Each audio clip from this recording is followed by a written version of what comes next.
David B Hayter, the voice of Metal Gear Solid when it comes to Big Boss and Solid Snake. He has been the iconic voice for so many years, 30 years in the making, coming soon. And it's super exciting to talk about this because I wanted to get this off my chest. And what better way than to make a video to break it down? Uh, David B. Hayter recently posted that he's in the booth recording something that he haven't done in a while. And there was a pretty hilarious reply that he gave back to me when I asked, "Hey man, what are you doing over there?" And so I made a video about that, and we're not going to get too deep into it, but basically, he's recording something that he hasn't done, a role he hasn't played since Snake Eater. So, assuming it is for Snake Eater, of course, we're going to get into David Hayter as an actor, voice actor, and what he means to me directly. But before we do, I want you guys to join in on this discussion and leave what he meant to you and leave what he's done for you as a fan of video games or in general in the comments. Maybe he'll get to see this and we'll share, the meaningfulness behind the voice acting and even the writing that he's done in his lifetime. All right, we're going to dive into it. Hope you guys enjoy. Again, I'm going to be showcasing Metal Gear, of course, and discussing the series mostly while I do this, but we are going to dive into some of his career and get into the things that he's done or he's doing. And yes, it's happening right now. As you can see right now in this trailer, he's breaking down Metal Gear Solid Delta Snake Eater, which is coming out in 2025, most likely. It is looking like an amazing remake, and I'm super excited for him to be back in there. And I believe Konami needs to hire him full time and get him back in there to all of these remakes and to all of this stuff. His voice acting is incredible. But okay, let's do it. Here we go. So first thing that I want to say for me personally, David Hayter, back in 1998 when Metal Gear Solid first released, I was just a kid, and I'm a little older, by the way, guys. So I was in my teenage years, and just a rebel out there, being a typical teenager, doing a lot of silly things. So I didn't really know about who's a voice actor and who's any of this stuff. So David Hayter didn't have an effect on me on who he was. But the Metal Gear Solid game released in 1998, and I was just turning, what, 18 maybe? Sheesh, I'm old. I'm lying to you guys. I was turning 16. And that game released, and it was so powerful because it had an incredible story and it had some amazing cinematics and all of that good stuff that made us all excited. But the voice, man, I didn't think about how cool the voice was when Metal Gear Solid first released. And he had this, raspy, yeah. But he also had a high pitch at the end of those. Yeah. And I'm really never trying to be a voice actor, so don't count on me, guys. But that tone in a person who's actually a charismatic, smooth talker, right? He would flirt with the ladies, something you, as a kid, you'll look up to. He would, know how to talk and be cool when it's necessary, but then get to the point. Come on, Miller. Snake. Ocelot. Whatever. Everything. Everybody he talked to, he just had this demanding voice while still being a cool cat. And I felt like that was special, and he did it the best, While sure the writing and all of that stuff was necessary, where would it be without that specific voice? If you put me in there, I don't think the game would have been as successful.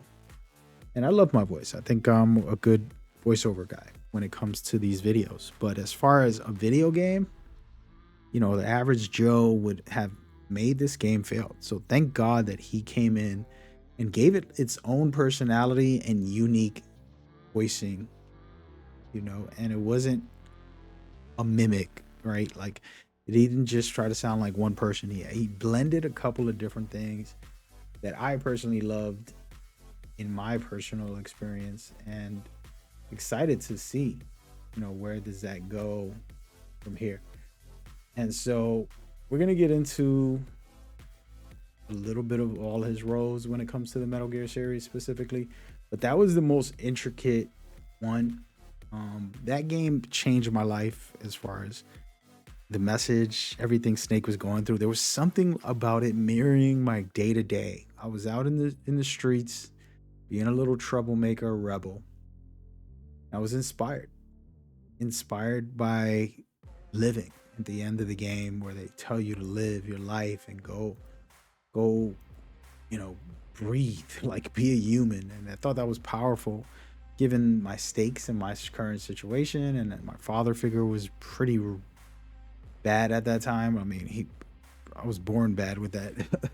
But those are the things that, like, I could relate to Solid Snake, and it was powerful, And then when Liquid says, "You was killing all these guys, you enjoyed that," it was really a conscious thing to say, "Damn, like, that's not the type of video gamer I am. I'm not just here to kill things."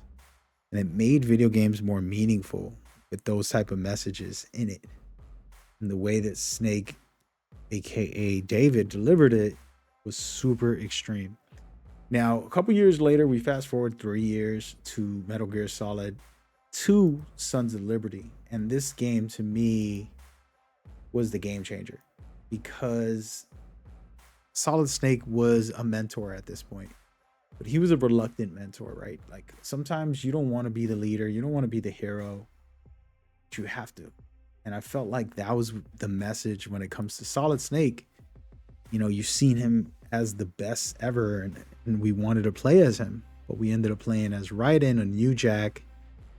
And it was such a powerful message, the way David delivered all of his speeches. And at the very end, like, hey, stop worrying about everything, stop worrying about the world and everybody's influence on you, and go live, go make what's real. Don't worry about what's real, Raiden.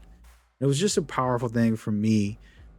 2001, the Twin Towers and the attacks, all that stuff hit, and the world was in a shambles for me, because I'm a New Yorker. And those messages were powerful. And, Snake was talking directly to me. When David delivered those lines, it was something else. And you guys are watching Snake Eater. This is probably the most outrageous experience for me. I never cried this hard in a video game the way I did for Snake Eater. It still hits me very hard. The boss's final message that Eve is delivering, everything with the boss really hurt. But it was honestly the way that David delivered. He was able to really convey Big Boss's pain of all of that. And it's like he just trying to do the right thing. And he didn't know what the right thing was anymore. And the boss just sacrificed herself the way she did. And this happens in life, right? You want to go work your hard and build your career and do things for others. And sometimes it doesn't work out your way. And it's tough, but that was a pill to swallow. And this is around the time where I had my first son. And this was a beautiful time in my life. He was possibly, just like heaven sent for me. I have a son and a daughter. My daughter was born right before that. And then my son was born. And I started to feel the whole lineage of these games were Big Boss. And so seeing him perform the way he did and all of the pain and suffering he went through as Big Boss, made me think about myself. And then looking at Solid Snake going through all the stuff he did, I felt like, oh, wow, my son needs me to be better than Big Boss was. It was a powerful thing for me. It was a synergy in the series like no other. And if it wasn't for David, this synergy wouldn't have been delivered the way it was. It's just amazing. And I want to take a moment to talk about part 4. And part 4 was the most emotional Solid Snake experience. Okay. He went through mortality. He felt mortal. He felt like it was over and he just didn't care no more. And it was so many messages in part 4, and you could just hear the way he even spoke. It wasn't typical David. He had this, I'm worn out, I'm done, and I'm finished. And I wonder how much that hurt his vocals, because it's not easy to deliver something like that extreme, in my opinion. And I loved it, but I just curious about his experience in that whole time period of the game. So for me, it was a game-changing thing, and it was a powerful tool to look at when it comes to the series, because part 4 was not the end. It was the beginning of my maturity, and I really sunk into this game about thinking about my life in 2008, becoming an older, younger 20 plus year old. And I started growing up, no more teenage years, and you got kids now, and you got to change your ways, and you got to be different. Times change things, right? It make you from friends to enemies. And I started straying away from my old ways. And it was because of part 4 and the way David Hayter delivered those moments and those heavy, dark tones. I feel like part 4 doesn't get enough credit for how emotional and heavy that was. Snake just dying and coughing everywhere, and everybody trying to like, Snake, stop smoking them cigarettes. And he's like, I'm gonna die anyways. It was dark. It was very dark, and it was powerful. And David has done a lot of other work outside of these games, but these are the ones for me, canon wise, that are just so good and epic. And it's just amazing, to have his lineage be a part of my growth as a human being, to go down the line. And of course, he's voice acted, all the spin-offs and Peace Walker, a lot of cool stuff out there, right? But the games I'm talking about now are the ones that like hit so different and meant so much to me. And I just think, he doesn't get the recognition. I know we love him and all of that stuff, but I just wanted to take a moment to kind of share some of my experience. Of course, I would be here for hours, guys, if I was to tell you every detail about how it impacted me. And just to think like,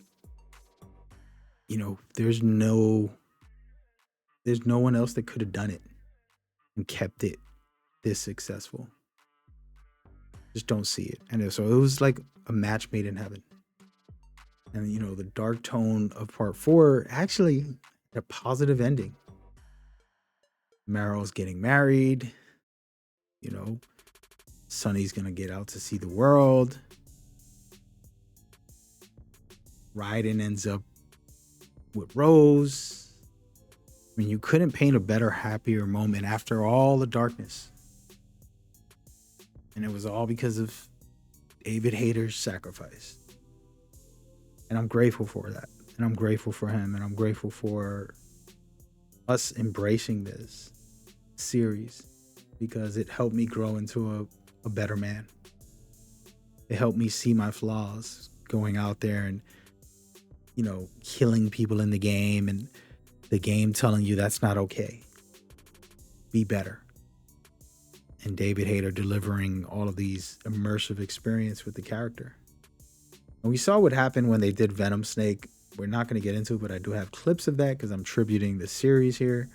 But just to talk about Venom, gracefully, regardless of what he might have felt during the time, I think he gracefully embraced Keith Sullivan, knowing that he's not a real Snake. He's just a wannabe. And it was a cool thing because Ocelot was a wannabe as well. He was one of the coolest snakes I know.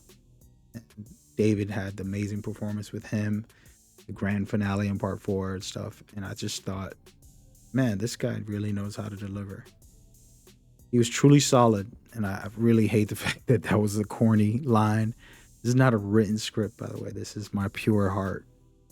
But he was as solid as can be for this role. There was nobody else that could play it better than he has. And I'm just grateful for it. You guys see I have the channel, and I just do it for the passion and love, and I'm appreciative of the community. You have such a big community all over, so salute to you guys. Absolutely love you and adore you. Hope you guys enjoyed this kind of thought piece about David and what he's done. And I think that the reason I made this, by the way, was because he was back in the booth. He replied to something I posted, and you know, Konami's confirmed that they want to get another 50 years. And I really hope that David stays around, and I hope we protest for that as much as possible. Of course, you know, no shots to Keith or Sullivan. If he wants to play Venom Snake, that's fine. You know, put him in there for whatever they might add on. But as far as Big Boss goes and Solid Snake goes, you know, we have only one king, you know, so yeah, that's how I feel. Hope you guys enjoyed this.